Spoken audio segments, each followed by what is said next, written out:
confie pas tes projets, car tu ne connais les profondeurs cachées dans les cœurs. Elohim t'a confié un projet. Garde-le dans ton cœur. Combien attendent après ta venue? Combien attendent que tu lâches ton armure? Toi qui aimes la justice, combien attendent ton retour? Toi à qui le Seigneur a mis des projets dans le cœur, garde-les précieusement. Nombreux voient tes failles, ils voient tes blessures, ils voient ta solitude. Une foule connaît ton cœur, mais n'y a-t-il pas une vision dans ton cœur? N'y a-t-il pas une vision au-dedans de ton cœur?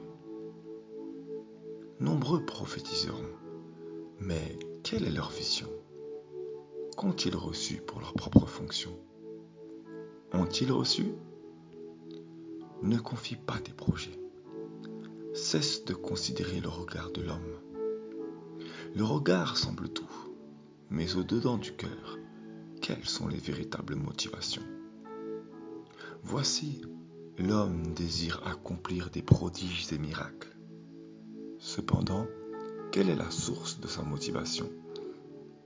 Tu seras de l'or au regard de l'homme. Ainsi, il désirera te prendre sous sa charge, sous son aile. Mais au fond, quelle est véritablement l'attente qu'il a au-dedans de son cœur?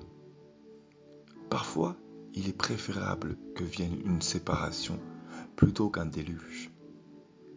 Les hommes t'ont vu, t'ont entendu, ils ont ri car ta bouche a proclamé.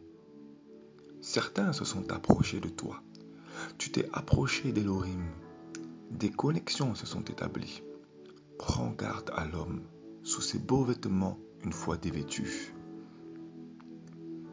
Nombreux attendront que tu reviennes pour recevoir quelques conseils. Nombreux aiment l'élévation, même le temps de quelques minutes. Voici le cœur de l'homme.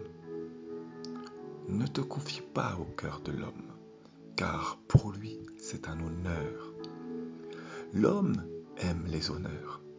L'homme aime servir Elohim, même si c'est pour sa propre élévation. L'homme aime donner l'apparence de la compassion.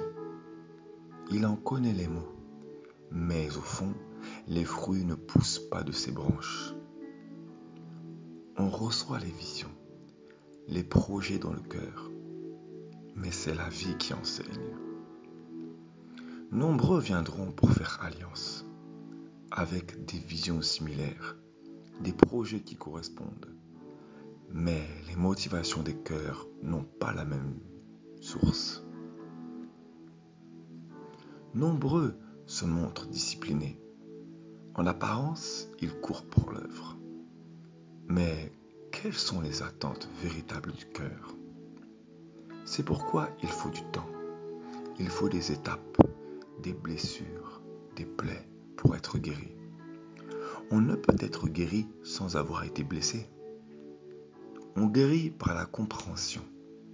On pardonne parce que l'on a compris. C'est au travers des déserts que l'on aperçoit des visions, des mirages. Il faut les semblants de visions pour nous faire désespérer. Mais il faut être désespéré pour apprendre, pour crier aux pieds du Père Céleste.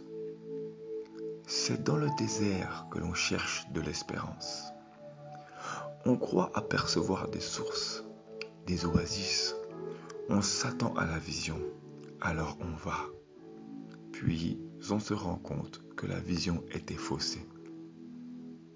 Marchez pour ne pas être à bout de souffle. Nombreux sont conscients que tu as encore besoin de maturité et sont satisfaits que tu reviennes vers eux prendre conseil. En apparence, ils te donneront conseil, mais au fond, ils sont satisfaits pour leur propre passion. Nombreux voient les motivations de ton cœur, mais ils ne comprendront pas ce que tu as reçu. Ils te recevront ravis, car tu es comme leur enfant. C'est pourquoi tu auras des difficultés à te détacher. Les conseils de l'homme ne sont pas mauvais, mais Yahweh est le compagnon fidèle. Nombreux sont encore à la ligne de départ. Le serpent peut discerner des cœurs. Il creuse les sources. Il est patient. Le scorpion sait se coucher sous les pierres vivantes et il pique pour paralyser. Chacun a un venin. L'un prend avec des pincettes et sa cuirasse est sa façon de voir la justice. Son cœur est obstiné et le serpent va t'envoûter.